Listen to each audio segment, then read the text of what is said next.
நீங்கள் இணையம் வழியாக இடம்பெறும் பிரசங்கத்தில் எங்களோடு இணைந்திருப்பதில் நாங்கள் மகிழ்ச்சி அடைகிறோம். ஆண்டவருடைய வார்த்தையை கேட்பதற்கு முன்பாக வேத வாசிப்பு வாசிக்கப்படும். We are so glad you could join us for our online sermon today. Before we hear God's word, we will have the scripture read. கர்த்தருக்கு ஸ்தோத்திரம். இன்று தேவ செய்திக்கென்று தெரிந்து கொள்ளப்பட்ட வேத பகுதி ரோமர் 12ஆம் அதிகாரம் வசனங்கள் 1-5 வரை. புதிய ஏற்பாட்டில் பக்கம் 221. ரோமர் 12ஆம் அதிகாரம் வசனங்கள் 1-5 வரை. அப்படி இருக்க சகோதரரே, நீங்கள் உங்கள் சரீரங்களை பரிசுத்தமும் தேவனுக்கு பிரியமுமான ஜீவ பலியாக ஒப்புக்கொடுக்க வேண்டும் என்று தேவனுடைய இரக்கங்களை முன்னிட்டு உங்களை வேண்டிக் கொள்ளுகிறேன். இதுவே நீங்கள் செய்யத்தக்க புத்தியுள்ள ஆராதனை. நீங்கள் இந்த பிரபஞ்சத்திற்கு ஒத்த வேஷம் தெரியாமல் தேவனுடைய நன்மையும் பிரியமும் பரிபூரணமுமான சித்தம் இன்னதென்று பகுத்து அறியத்தக்கதாக உங்கள் மனம் புதிதாகிறதினாலே மறுரூபமாகுங்கள். அல்லாமலும் எனக்கு அருளப்பட்ட கிருபையினாலே நான் சொல்லுகிறதாவது, உங்களில் எவனானாலும் தன்னை குறித்து எண்ண வேண்டியதற்கு மிஞ்சி எண்ணாமல் அவனவனுக்கு தேவன் பகிர்ந்த விசுவாச அளவின்படியே தெளிந்த எண்ணம் உள்ளவனாய் எண்ண வேண்டும். ஏனெனில் நமக்கு ஒரே சரீரத்திலே அநேக அவயவங்கள் இருந்தும் எல்லா அவயவங்களுக்கும் ஒரே தொழில் இராதது போல அநேகராகிய நாமும் கிறிஸ்துவுக்குள் ஒரே சரீரமாயிருக்க ஒருவருக்கு ஒருவர் அவயவங்களாயிருக்கிறோம். ஆமேன். இது தேவனுடைய வசனம். நாம் யாவரும் சேர்ந்து சொல்லுவோம், தேவனுக்கு ஸ்தோத்திரம். சகோதர சகோதரிகளை, உங்களை மீண்டுமாக சந்திப்பதில் சந்தோஷம் அடைகிறேன். நாம் தலை வணங்கி கூட இந்த நேரத்தை ஆண்டவரை எடுத்து ஒப்புக் கொடுப்போமாக. எங்கள் நல்ல பிதாவே, இந்த நாளில் கூட ஆண்டவரே உமது சமூகத்தில் நாங்கள் கூடி உமது வார்த்தையை பெற்றுக்கொள்ள கொடுத்த ஸ்லாக்கியத்துக்காக நாங்கள் நன்றி செலுத்துகிறோம். இந்த வார்த்தைகள் உமது பிரசனமும் இவர்களை பலப்படுத்தவும் ஆண்டவரே இவர்கள் வாழ்க்கையில் நன்மைகள் அதிகரிக்கவும் நீர் ஆசீர்வதியும் ஆண்டவரே. இயேசு கிறிஸ்து நாமத்தில் ஜெபிக்கிறோம் ஜுல்ல பிதாவே, ஆமென். இந்த நாளின் பிரசங்கத்தின் தலைப்பு Though many are one body in Christ. அநேகராகிய நாம் கிறிஸ்துவுக்குள் ஒரே சரீரமாய் இருக்கிறோம் என்ற தலைப்பு. இதில் ரோமர் 12வது அதிகாரம் வசனம் 1-5 வரை வாசிப்பதை நீங்கள் கேட்டீர்கள். You heard Romans 12:1-5 being read. The essence of this verse is that Paul is telling us that though we are many, we are one body in Christ. இதில் குறிப்பாக பவுல் என்ன எடுத்து சொல்கிறார் என்றால், இந்த வசனங்களை எடுத்து சொல்கிறார் என்றால், நாம் அநேகராக இருந்தாலும் கிறிஸ்துவுக்குள் ஒரே சரீரமாய் இருக்கிறோம்.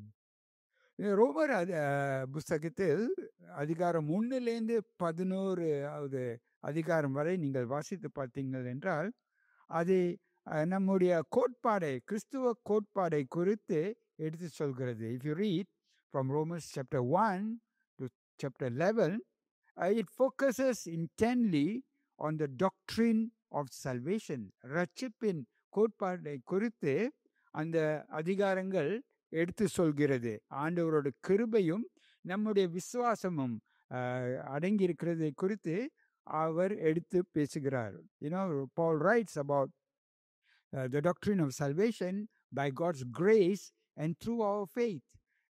And he spells out this doctrine in these 11 chapters.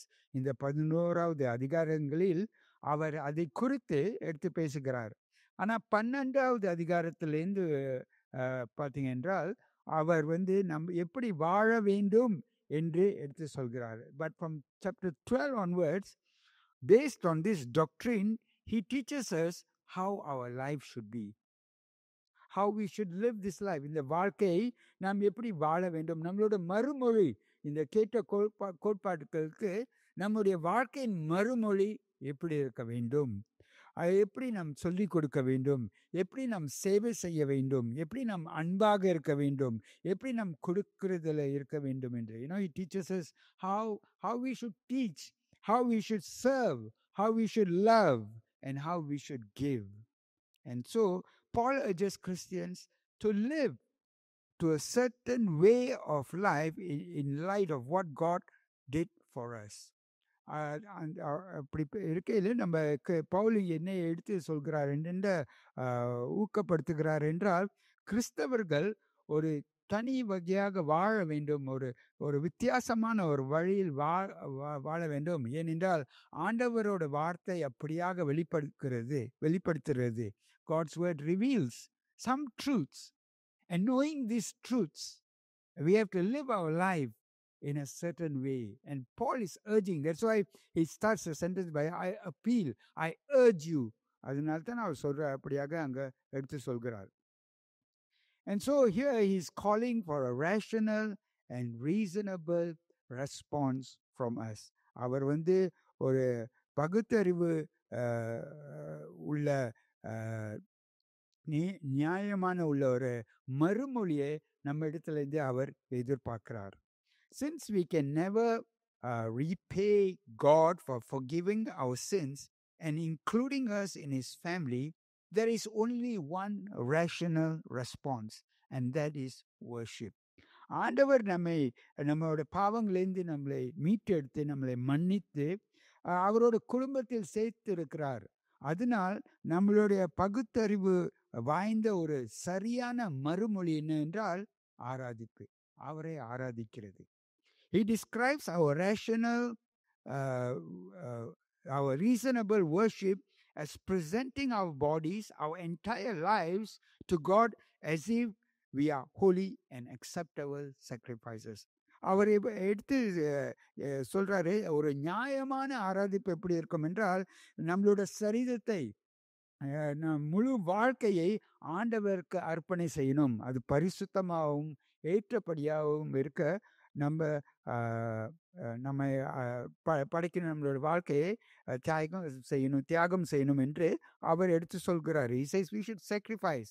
Living sacrifices is what he is saying. He's urging us that we should be living sacrifices. அவர் சொல்கிறார், நம்மளோட வாழ்க்கை ஒரு ஜீவ பலிகளாக இருக்க வேண்டும். The answer is a life of self-sacrificing worship spent in serving the Lord and other believers, refusing revenge and overcoming evil with good. அப்போ அவர் சொல்றாரு, இங்கே என்ன குறிப்பாக எடுத்து சொல்கிறார் என்றால், நம்மளோட வாழ்க்கை எப்படி இருக்கணும், தியாகமுள்ள ஆராதிப்பு. நம்ம ஜீவமே ஒரு தியாகமுள்ள ஒரு ஆராதிப்பாக இருக்கணும். அது ஆண்டவருக்கு சேவை மட்டும் இல்லை, பிறருக்கும் நம் சேவை செய்யணும். பாவத்திலிருந்து விலகி இருக்க வேண்டும், தீமை செய்யாமல் நன்மையை நாம் செய்ய வேண்டும் என்று அவர் எடுத்து சொல்கிறார். And that is what he says in Romans 12 verse 1. ரோமர் 12வது அதிகாரம் 1வது வசனத்தில் அதை வாசிப்பதை கேட்போமாக. அப்படி இருக்க சகோதரரே, நீங்கள் உங்கள் சரீரங்களை பரிசுத்தமும் தேவனுக்கு பிரியமுமான ஜீவ பலியாக ஒப்புக் கொடுக்க வேண்டும் என்று தேவனுடைய இரக்கங்களை முன்னிட்டு உங்களை வேண்டிக் கொள்ளுகிறேன். இதுவே நீங்கள் செய்யத்தக்க புத்தியுள்ள ஆராதனை. அவர் சொல்றது, ஜீவ பலியாக நம்ம ஒப்பு கொடுக்க வேண்டும் என்று நம்மளோட சரீரத்தை. He says our bodies should be a living sacrifice, holy and acceptable. அவர் இது சொல்றாரு, இதுவே புத்தி உள்ள ஆராதனையாக இருக்கிறது. When we say when we say sacrifice, he is referring to the Old Testament. அவர் பலிகள் என்று, ஜீவ பலிகள் என்று சொல்லையில் அவர் பழைய ஏற்பாட்டை குறித்து எடுத்து பேசுகிறார். பழைய ஏற்பாட்டில் அங்க அவர்களோட பாவம் செய்யும் போது அந்த ஜனங்கள் அவர்கள் மிருகங்களை பலியாக கொடுத்தார்கள்.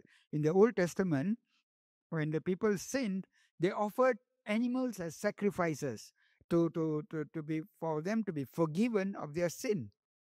But here he says we are living sacrifices. ஆனா இங்கேயோ அவர் சொல்றாரு, ஜீவனுள்ள பலி என்று சொல்கிறாரு. ஏனென்றால் இயேசு கிறிஸ்து நமக்கு ஒரே தரமாக பலியானார். Because Jesus bore all our sins, he became the whole sacrifice for all. And therefore he says we are still sacrifices, but we are now living sacrifices. நாம் ஜீவ பலியாக இருக்கிறோம். This requires a transformation. அது அப்படி இருக்கையில் நம் வாழ்க்கையில் ஒரு மறுரூபம், ஒரு மாற்றம் இருக்க வேண்டும். We must break free from rather than conform to the me first human will preference.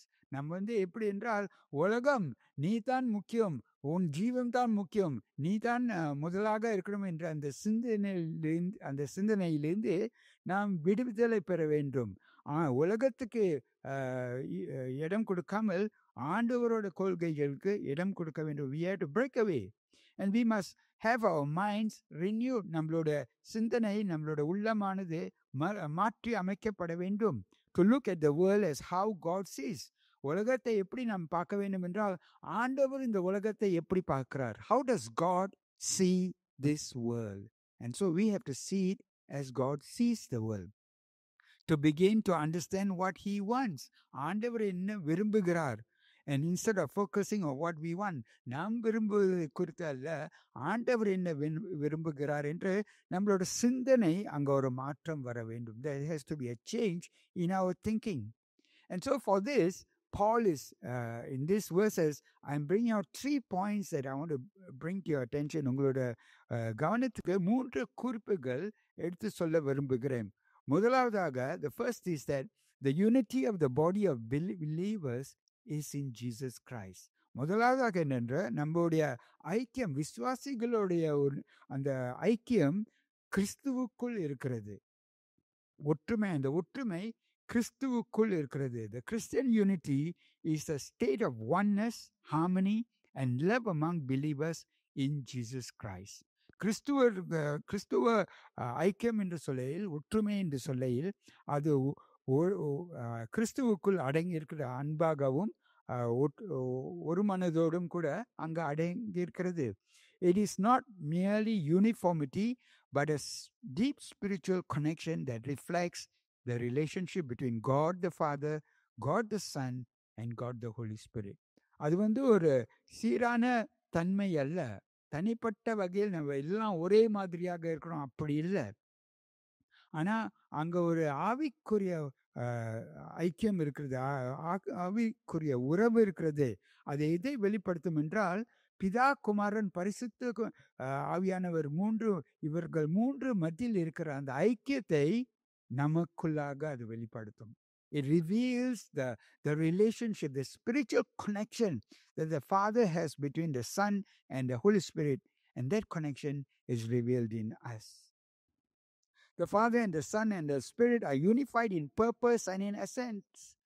பிதா, குமாரன், பரிசுத்த ஆவியானவர் மூவரும் ஒரு குறிக்கோளோட அவர்கள் ஐக்கியமாக இருக்கிறார்கள். And that should be mirrored in the church body. அந்த சபையோட சரீரத்துக்குள் அது அப்படியாக காணப்பட வேண்டும். அதுதான் இயேசு விரும்புகிறார். And that is what Jesus desired. And that is what he said in John 17 verses 20 to 21. யோவான் 17வது அதிகாரம் வசனம் 20லிருந்து 21 வரை அது இயேசு சொல்வதை நாம் கேட்போமாக, வாசிப்பதை கேட்போமாக. நான் இவர்களுக்காக வேண்டிக் கொள்ளுகிறதும் அல்லாமல் இவர்களுடைய வார்த்தையினால் என்னை விசுவாசிக்கிறவர்களுக்காகவும் வேண்டிக் கொள்ளுகிறேன். அவர்கள் எல்லாரும் ஒன்றாயிருக்கவும், பிதாவே, நீர் என்னை அனுப்பினதை உலகம் விசுவாசிக்கிறதற்காக நீர் என்னிலேயும் நான் உம்மிலேயும் இருக்கிறது போல அவர்கள் எல்லாரும் நம்மில் ஒன்றாய் இருக்கவும் வேண்டிக் கொள்ளுகிறேன். அதுதான் இயேசு இங்கே விரும்புகிறார். எப்படி அந்த பிதா, குமாரன், பரிசுத்த ஆவியானவர் ஒன்றாய் இருக்கிறார்களோ, அவர் விரும்புகிறார் இந்த விசுவாசிகளும் அவர்களோட ஒன்றாய் இருப்பார்கள் என்று. So when the body of Christ operates in this unity, it paints a false picture of God to the world. அப்ப அந்த கிறிஸ்துவின் சரீரமான நாம் விசுவாசிகள், நாம் ஒன்றாய் இல்லாத போது, நாம் ஐக்கியமாக இல்லாத போது, ஆண்டவரை குறித்து ஒரு தப்பான ஒரு வெளிப்படுத்தல் நம்ம எடுத்து காட்டுகிறோம். ஆண்டவரை தப்பாக வெளிப்படுத்துகிறோம். அது சரியாக இல்லை, முழுமையாக வெளிப்படுத்தவில்லை. நாம் ஐக்கியமாக இருக்கும்போது, ஆண்டவரோட கூட அந்த சரீரம் ஐக்கியமாக இருக்கும்போது, உலகம் அறிந்து கொள்வார்கள் உண்மையான தேவன் அவர் எப்படிப்பட்டவர் என்று அவர்கள் அறிந்து கொள்வார்கள். In Christ, we who are many form one body. கிறிஸ்துக்குள் இருக்கிறோம் நாம் அநேகராக இருந்தாலும் நாம் ஒரே சரீரமாய் இருக்கிறோம். One body in Christ means that all Christians, regardless of their background or individual differences, are united as a single spiritual body through their shared faith in Jesus Christ. கிறிஸ்துவுக்குள் ஒரே சரீரம் என்று சொல்லும்போது எல்லா கிறிஸ்துவர்கள் அவர்கள் எந்தெந்த ஜாதியிலேயோ நாட்டிலேயோ தேசத்திலேயோ வந்திருந்தாலும் என்ன வித்தியாசங்கள் இருந்தாலும் அவர்கள் கிறிஸ்துவுக்குள் ஆவிக்குரிய வகையில் ஐக்கியமாக ஒன்றாக்கப்படுகிறார்கள் என்றால் ஒரே விசுவாசத்துக்குள் அவர்கள் இருக்கிறார்கள். signifying a sense of unity and fellowship. அங்க ஒரு ஐக்கியமும் ஒரு ஒற்றுமையும் அங்க காணப்படுகிறது. Where every believer is considered an important part of the whole. அந்த ஐக்கியத்துக்குள் ஒவ்வொரு விசுவாசியும் முக்கியமாக காணப்படுகிறார்கள். Similar to how different parts of a physical body work together to form one body. அங்க பவுல் சரீரத்தை வைத்து பயன்படுத்தி அவர் ஒரு உதாரணமாக எடுத்து காட்டுகிறார். எப்படி நம்மளுடைய சரீரத்தில் அநேக அவயங்கள் உண்டோ அது ஒவ்வொன்றும் ஒன்றாக வேலை செய்கிறது, ஒன்றாக சரீரோட நன்மைக்காக வேலை செய்கிறது. அதே போலாக அவர் எடுத்து சொல்கிறார், கிறிஸ்துவின் சரீரத்தில் இருக்கிற எல்லா விசுவாசிகளும் ஒன்றாக அவர்கள் ஐக்கியத்துக்குள் இருக்கும் போது அந்த சரீரம் அந்த கிறிஸ்துவின் சரீரம் ஆசீர்வதிக்கப்பட போது நன்மையாக இருக்கக்கூடும்.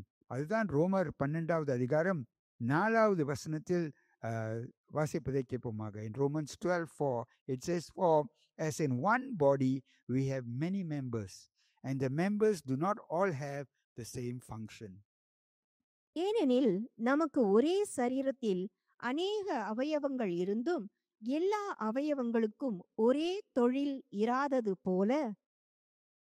Paul is using this concept not only in Romans but also in Corinthians, 1 Corinthians 12. Pavul இந்த சரிதமான ஒரு உதாரணத்தை ரோமர் அதிகாரத்தில் மட்டுமல்ல கொரிந்தியர் சபைக்கு எழுதின கொரிந்தியர் 1 கொரிந்தியரில் அங்கே கூட அவர் இந்த உதாரணத்தை தான் அவர் பயன்படுத்துகிறார். ஒரு சரீரத்தை வைத்து அவர் கிறிஸ்துவின் சரீரத்தை குறித்து, ஆவிக்குரிய சரீரத்தை குறித்து அவர் உதாரணமாக பயன்படுத்தி சொல்கிறார். அவர் சொல்றாரு, இந்த நம்முடைய சரீரமானது அநேக அவயங்கள் உண்டு. He uses body as an example, and he says the body has many parts, each different from the other. ஒவ்வொன்றும் வித்தியாசமாக இருக்கிறது. But these parts are connected to form one body. ஆனா இந்த எல்லா அவயங்களும் ஒன்றாக சேர்க்கப்படுகிறது. Likewise, we are connected in relation to Christ. அதே போலாக நாம் கிறிஸ்துவுக்குள் ஒன்றாக இருக்கிறோம், இணைக்கப்பட்டு இருக்கிறோம். Each part of the body, when working properly, will build up the body. ஒவ்வொரு அவயங்களும் அது சரியாக செயல்படும் போது அந்த சரீரமான முழுமையானது நன்மையாக இருக்கும். அதே போலாக தான் அவர் எடுத்து சொல்கிறார். And so Christian unity is important. அதனால் கிறிஸ்துவ ஒற்றுமை ஐக்கியமானது முக்கியமாக இருக்கிறது. There are many factors or reasons that may hinder this unity. அநேக காரியங்கள் இருக்கு, அது இந்த ஐக்கியத்துக்குள், இந்த ஒற்றுமைக்குள் அதை தடை செய்யக்குள்ள காரியங்கள் அநேகம் இருக்கிறது. But pursuit of Christian identity results in growing in Christ likeness and demonstrates to the world the love of God. ஆனால் அந்த ஐக்கியம் பலனடையும் போது, ஒன்றாக இருக்கும் போது, கிறிஸ்துவ போலாக இருக்கிற அந்த நாம் வெளிப்படுத்தப்படுவோம். அதே நேரத்தில் கிறிஸ்துவோடைய அன்பும் உலகத்துக்கு வெளிப்படுத்தப்படும். இரண்டாவது குறிப்பு என்றால், the second point is that one body in Christ with diverse members and with diverse function. இரண்டாவது குறிப்பு என்னென்றால், நாம் ஒரே சரீரமாக இருந்தாலும் நாம் வித்தியாசமா உள்ளவராக இருக்கிறோம்.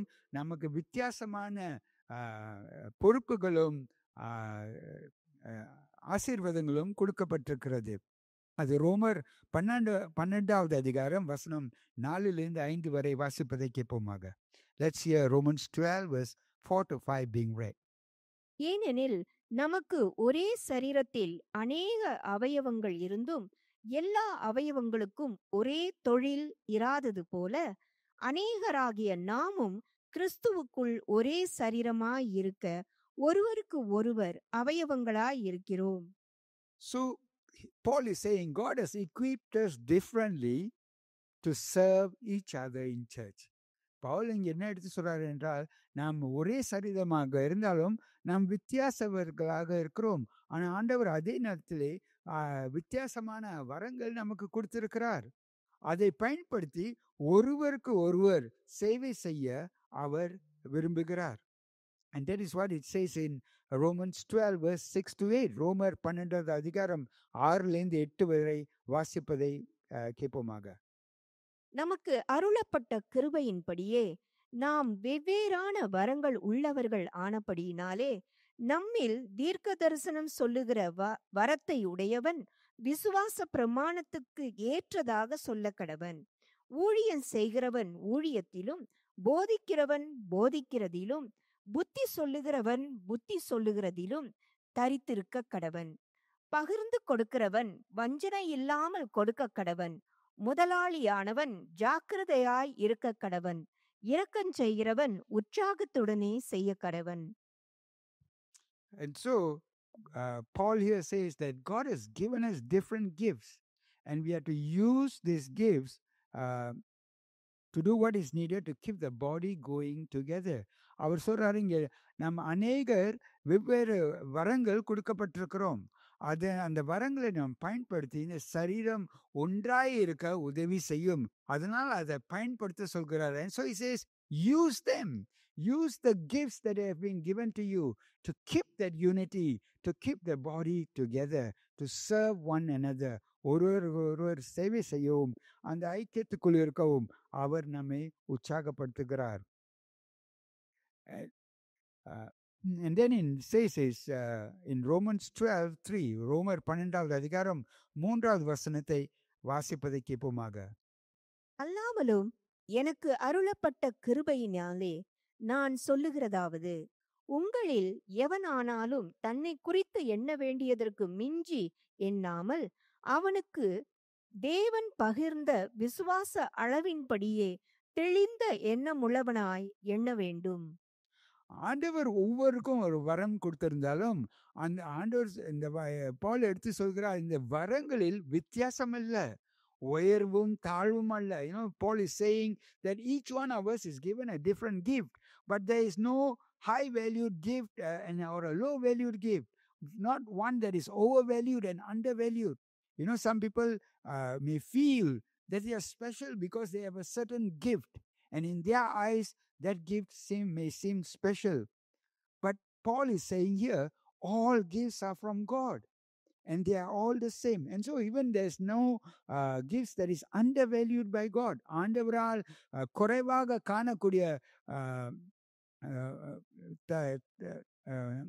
ஆசீர்வாதங்கள் கிடையாது. ஆண்டவரால் கொடுக்கப்பட்ட அந்த எல்லா வரங்கள் எல்லாம் சமமாக இருக்கிறது என்று சொல்றார் அவர். You know, he says all the gifts are equal. The hand does not say to the foot, he says the hand does not say to the foot, I'm better than you. You know, அவர் சொல்றாரு, ஒரு அவயம் இன்னொரு அவயம் பார்த்து நான் உன்னை விட சிறந்தவர் என்று சொல்லக்கூடாது. இந்த காலை பார்த்து நான் உன்னை விட சிறந்தவன் என்று சொல்லக்கூடாது. ஏனென்றால் ஆண்டவர் எல்லாத்தையும் படைத்திருக்கார், அந்தந்த பொறுப்பை கொடுத்திருக்கார். அவருக்கு எது தேவையோ, எப்படி நம்மை பயன்படுத்த விரும்புகிறாரோ அப்படியாக பயன்படுத்துவார். He says God has all gifts and even our faith is from God. And so we should see ourselves according to the faith given to us and live according to that. எப்படி நமக்கு அந்த வரங்கள் கொடுக்கப்பட்டிருக்கிறோ அதை நாம் அதை கண்டு அதை அறிந்து கொண்டு அதை பிரகாரம் நாம் வாழ, அது நமக்கு நம்மளுடைய விசுவாசத்துக்காக கொடுக்கப்பட்டிருக்கிறது, அது பிரகாரம் நாம் வாழ வேண்டும் என்று பால் எடுத்து சொல்கிறார். In 1 Corinthians 12:18-20, and that's what he uses to say as an example. ஒரு உதாரணமாக 1 கொரிந்தியர் 12வது அதிகாரம் 18-20 வரை வாசிப்பதை கேட்போமாக. தேவன் தமது சித்தத்தின்படி அவயவங்கள் ஒவ்வொன்றையும் சரீரத்திலே வைத்தார். அவை எல்லாம் ஒரே அவயவமாய் இருந்தால் சரீரம் எங்கே? அவயவங்கள் அநேகமாய் இருந்தும் சரீரம் ஒன்றே. அதனால் நாம் மற்றவர்களோட வரங்களை நாம் உயர்வோ தாழ்வாக பார்க்கக்கூடாது. அது ஆண்டவருக்குள் சமமாக இருக்கிறது. All gifts are equal in God's eyes. Even though society may reject some gifts that are given by God and say that it is too low, God does not see it as low. Whatever gift God has given us by His grace must be devoted to serving Him for the good of the whole body. ஆண்டவர் என்னென்ன வரங்கள் நமக்கு கொடுக்கிறாரோ அது அந்த முழு கிறிஸ்துவோட முழு சரீரத்துக்கு நன்மைக்காக செயல்படுத்தப்பட வேண்டும், அது பயன்படுத்த வேண்டும். மூன்றாவது காரியம், the third point is that mutually benefit each other through God's grace. நாம் ஒன்றாய் இருக்கும்போது உறுப்பினர்கள் ஒருவருக்கு ஒருவர் பயனடைகிறார்கள். அநேகர் இந்த சரீரத்தில் அநேகர் இருக்கிறோம். நாம் ஒருவருக்கு பலனடைய நாம் ஒன்றாக இருக்கிறோம். We are together mutually. As we belong to this body of Christ, we are many individuals, but we are there together. And being together, we benefit one another. நாம் ஒன்றாய் இருக்கும்போது அநேகராக இருக்கிறோம், ஆனால் நாம் ஒன்றாய் இருக்கும்போது ஒருவருக்கு ஒருவர் உதவியாக இருக்கிறோம். அதுதான் ரோமர் 12வது அதிகாரம் 4வது வசனத்தில் வாசிப்பதை கேட்போமாக. ஏனெனில் நமக்கு ஒரே சரீரத்தில் அநேக அவயவங்கள் இருந்தும் எல்லா அவயவங்களுக்கும் ஒரே தொழில் இராதது போல. It says, for as in one body we have many members, and the members do not have all the same function. So we, though many, are one body in Christ, and individually members one of another. So together we are one body, but we have individual identity. நாம் ஒரே சரீரமாக இருந்தால் நாம் தனிப்பட்ட அடையாளங்கள் நமக்கு இருக்கிறது. And we are connected to each other. நாம் ஒருவருக்கு ஒருவர் உறவுக்குள் இருக்கிறோம். So our relationship with each other, serving and being served in the body of Christ, will benefit each other. நாம் ஒன்றாய் இருக்கும் ஒருவருக்கு ஒருவர் சேவை செய்யும் போது அது நமக்கு தனிப்பட்ட வகையில் ஒரு ஆசீர்வாதமாக இருக்கும். அதே நேரத்தில் நாம் கிறிஸ்துவுக்குள் எப்படியாக இருக்கிறோம் என்று அது வெளிப்படுத்தும். It also reveals our true identity in Christ. Love other people as Christ did. So we are called to love other people as Christ did in reliance on Christ, and you will discover further who you are in Christ. நாம் கிறிஸ்துவுக்குள் பிறரை நேசிக்க அழைக்கப்பட்டிருக்கிறோம். அது நாம் கிறிஸ்துவை சார்ந்து ஆண்டவரை சார்ந்து நாம் பிறரை நேசிக்கும் போது நம்மோட கிறிஸ்துவுக்குள் இருக்கிற அடையாளம் நமக்கு இன்னும் தெளிவாக காணப்படும். You will understand it even further, that who you are in Christ. When you not only love God and serve God, but when you love and serve one another. நாம் கிறிஸ்துவுக்குள் யாராக இருக்கிறோம் என்று இன்னும் அதிகமாக புரிந்து கொள்வோம். நம் ஆண்டவரை நேசித்து சேவிக்க மட்டுமல்ல, நாம் பிறரை நேசித்து சேவிக்கும் போது கூட நாம் அதை அறிந்து கொள்வோம். That involves sacrifice. அதில் அநேக தியாகம் உண்டு. And so is part of the living sacrifice that Paul mentions. அதில் அநேக தியாகம் உண்டு. அதுதான் ஜீவ பலியாக என்று Paul எடுத்து உரைக்கிறார். This life of sacrifice will involve our whole being. இந்த தியாகம் இந்த ஜீவ பலி என்று சொல்ல இந்த ஜீவியம் அது நம்மளோட முழு சரீரத்தை சரீரமாக இருக்கிறது. நம்மளோட சரீரம், நம்மளோட சிந்தை, நம்மளோட சித்தம், நம்மளோட உணர்வுகள் எல்லாத்தையும் அடங்கி இருக்கிறது அதில். When it says whole being, it includes everything: the body, the mind, the will, the emotions. The suffering in this life is real. ஆனால் நம்மளோட போராட்டம், நம்மளோட கஷ்டங்கள் இந்த வாழ்க்கையில் உண்மை உள்ளதாக இருக்கிறது. ஆனால் நாம் இது மூலமாக பவுல் என்ன எடுத்துக்காட்டுகிறார் என்றால், இது நிரந்தரமான ஒரு போராட்டம் இல்லை, ஒரு குறிந்த காலத்துக்கு உள்ளதுதான். But he says it is not permanent suffering, but it is temporary suffering. We may be persecuted, we may have enemies in this life, people who wish to harm us one another, but we are called to harm us for one reason or another, but we are called to be patient with all. நாம் தண்டிக்கப்படுவோம், சோதனைக்குள் வேதனைக்குள் போவோம், எதிர்க்க சில பேர் நம்மை எதிரியாக பார்ப்பார்கள், சிலர் நமக்கு தீங்கு செய்ய விரும்புவார்கள், அநேக காரியங்கள் இருக்கலாம். ஆனால் இது அனைத்து மத்தியிலும் இங்கே பவுல் என்ன எடுத்து சொல்கிறார், நாம் பொறுமையாக ஆண்டவரை சார்ந்திருப்போம் என்று. In Romans 12 verse 21 he says, do not be overcome by evil, but overcome evil with good. நீ தீமையினாலே வெல்லப்படாமல் தீமையை நன்மையினாலே வெல்லு. தீமையை நன்மையினாலே வெல்லு என்று. ஒரு சரீரமாய் இருக்கும்போது, நாம் ஒருவருக்கு ஒருவர் சார்ந்து இருக்கும்போது, நாம் தீமையை வெறுத்து நன்மையை செய்வோம் என்று அவர் ஊக்கு பண்ணுகிறார். He is saying that we are one body, even though we are many, we are one, we are connected to one another. And being in this one body, let us then not be overcome by evil, but overcome evil with good. So Christ calls us to follow his example and to refuse to take revenge or to sin. அதனால் கிறிஸ்து நம்மை அவரை பின்பற்ற அழைக்கிறார். அவர் பாவத்திலிருந்து விலகி தீமை செய்யாமல் நம்மை அவரை பின்பற்ற நம்மை அழைக்கிறார். We let God handle whatever challenges we face. நம் வாழ்க்கையில் எந்த பிரச்சனையோ பாரங்களோ கஷ்டங்களோ வருகிறதோ அதை ஆண்டவர் இடத்தில் நாம் கொண்டு வருவோம். And we do good to those who are bringing us that difficult time. அந்த கஷ்டமான நிலைமையை சூழ்நிலையை உண்டாக்குற நபர்கள் மத்தியில் நாம் நன்மையை செய்வோம். We will also pray continually to the Father who hears and responds to through the Holy Spirit. ஆண்டவர் இடத்தில் கூட நாம் தொடர்ந்து நம்மளுடைய நிலைமைகளை அவர் இடத்தில் கொண்டு வருவோம். We must continually acknowledge that even though we are many, we are one body in Christ, and our hope and our future in eternity with God is worth celebrating. நாம் எப்பொழுதும் அறிந்து கொள்ள வேண்டும், அதை அறிக்கை செய்ய வேண்டும். நாம் அநேகராக இருந்தாலும் நாம் ஒரு சரீரத்துக்குள், கிறிஸ்துவின் சரீரத்துக்குள் ஒன்றாய் இருக்கிறோம். நம்முடைய நம்பிக்கை, நம்மளுடைய எதிர்காலம் ஆண்டவரோடு இருக்கிறது, ஆண்டவர் கரத்தில் உண்டு. அதனால் நாம் கொண்டாடுவோம், நாம் சந்தோஷம் அடைவோம், ஆண்டவரை பின்பற்றுவோம். நம் தலை வணங்கி கூட ஜெபம் பண்ணுவோமாக.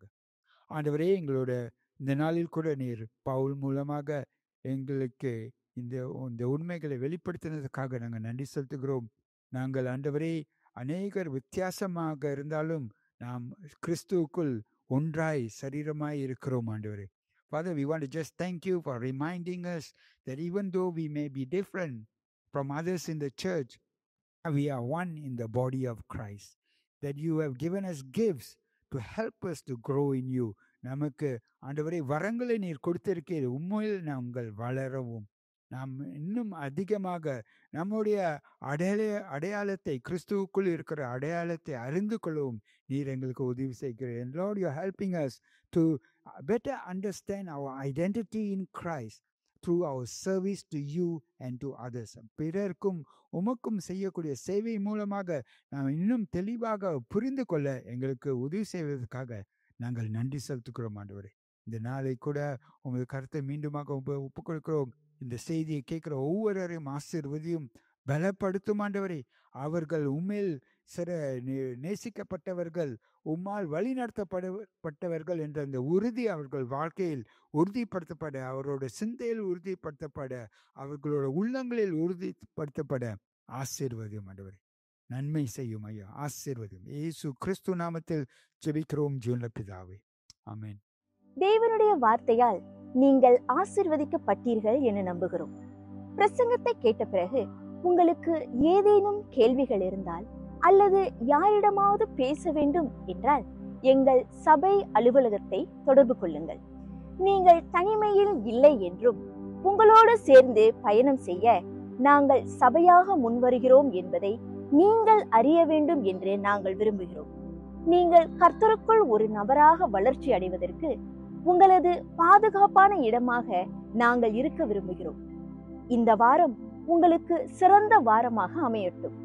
ஆண்டவர் உங்களை ஆசீர்வதிப்பாராக. We hope you have been blessed by the word of God today. If you have any questions after hearing the sermon today, or you need somebody to talk to, please contact our church office.